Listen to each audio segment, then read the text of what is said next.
Hello বন্ধুরা, তো দেখে নিই আজকে দুপুরে কি রান্না হয়েছে। আজকে হয়েছে গরম ভাত, তার সাথে হয়েছে সবুজ নোটে শাক বাদাম দিয়ে। তো আজকেও নিরামিষ, মঙ্গলবার আমাদের, তো নোটে শাক হয়েছে, তার সাথে হয়েছে চিচিঙ্গে ভাজা কালো জিরে দিয়ে।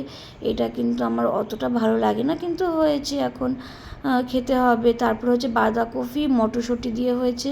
হ্যাঁ, গরমের মধ্যে কিন্তু মটরশুঁটি, আমরা মটরশুঁটিটাকে ডিপ ফ্রিজে রেখে দিয়েছিলাম, তো সেখান থেকে নিয়ে করা হয়েছে। তারপরে হয়েছে মুগ ডাল, জিরে দিয়ে মুগ ডাল হয়েছে, তো ভাজা মুগ ডাল এটা। তো নিরামিষ যখন, তো মুগ ডাল তো হবে। তারপরে তার সাথে আছে পাঁপড় ভাজা। হ্যাঁ, গরম গরম পাঁপড় ভাজা। নিরামিষ দিনে কিন্তু পাঁপড় ভাজার সাথে মুগ ডাল দিয়ে খেতে কিন্তু বেশ ভালো লাগে। তো আমার এই ছোট ছোট ভিডিওগুলো আপনাদের কীরকম লাগছে, তো প্লিজ আমাকে জানাবেন, কমেন্ট করবেন, সাবস্ক্রাইব করবেন। আর আপনারা সবাই ভালো থাকবেন, আমার চ্যানেলটাকে বেশি বেশি করে লাইক করবেন।